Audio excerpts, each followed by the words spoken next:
Hey, what's going on, everybody? Shuran 1014 here with my second edition of Battlefield 3. Yes, not just Modern Warfare 3 anymore. I'm adding in some Battlefield.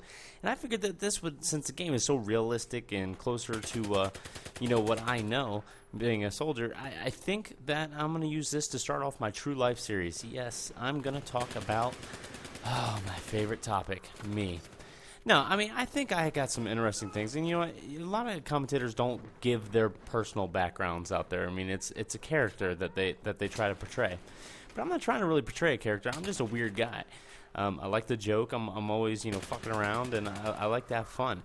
So I want to get in a little bit about just me. Basically, next couple of episodes we'll do some catch up to the current and all that good stuff. So basically, what I want to start with is. I'm 29 years old, almost 30. I'll be 30 in October. And I have a wife. I have 5 wonderful kids, right?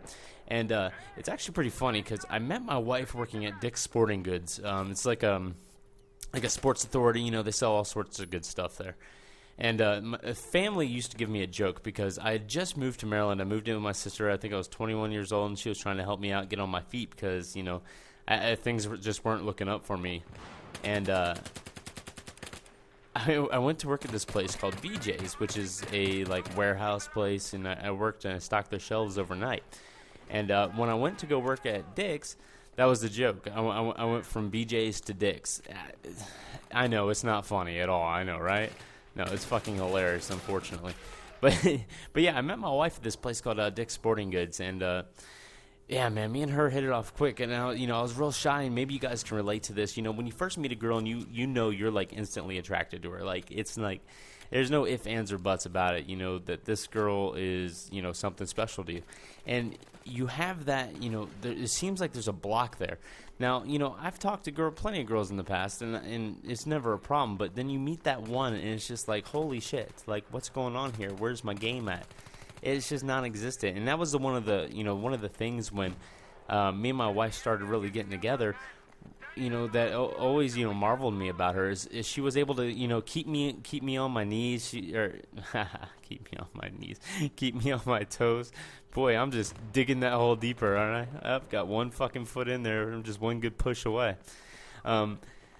But she always kept me on my toes, and she always kept me thinking, this might be the one. And, it ended up being the one I wanted to settle down with and have a family with.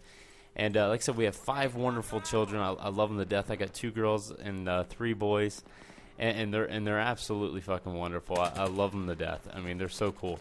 And when I was growing up, I wasn't really, I was into video games, but it wasn't as much. I was big time into baseball and really big into sports in general. I've always been a longtime Redskins fan, Baltimore Orioles fan. Yes, Baltimore does have fans in the Orioles. Believe it or not, yes, we do. And we're very loyal, even though we suck all the time. But, I've always been, real active. I was real active kid.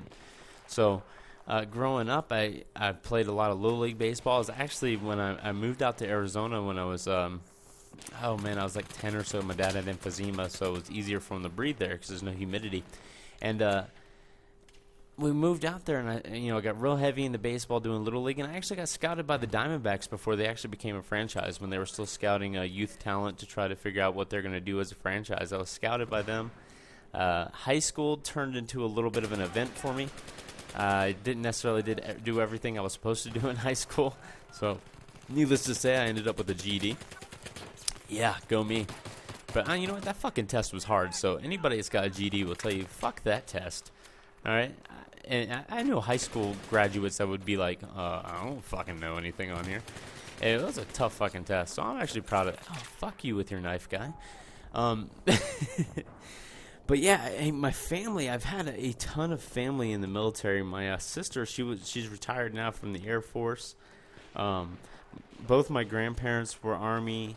My nephew now is Army. My other nephew, is interested in the Navy. I got cousins in the Marines. So it's like when it came down to me deciding, okay, how am I going to move forward with my life? How am I going to provide a life for, at the time, my girlfriend, or actually my fiance, and myself, and potentially kids. And I looked around, I got my GED, and I was just like, you know what?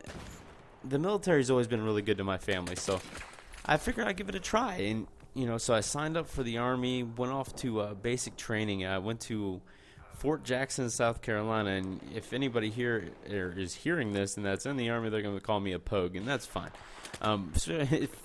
South Carolina is kind of known as the easier basic training.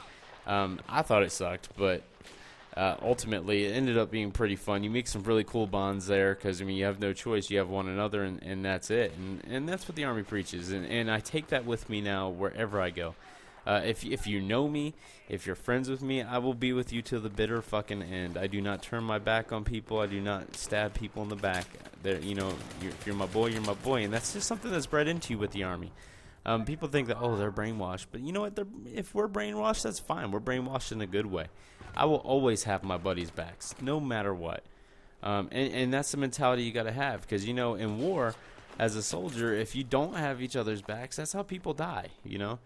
And that's what you train. And the military turned my life around. I went from no direction whatsoever in my life. I had no clue what I was going to do. I was kind of a shit human. I wasn't mean or a dickhead by any means. But I had no objective, I was perfectly fine just skating by doing fucking nothing. And, I realized that I probably used a lot of people I didn't intend to use.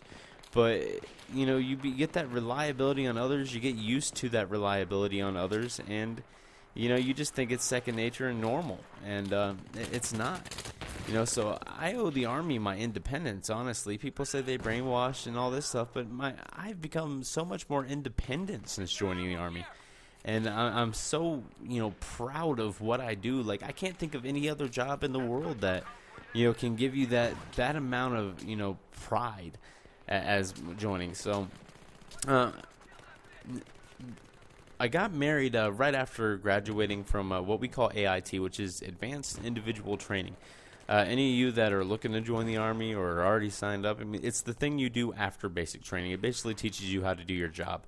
And when I graduated from that, my wife and I got married, and we began to start our family. And it's crazy, the flash you get, like your life, the way it changes, when you bring children into the world. It's like I'm having a hard time even explaining.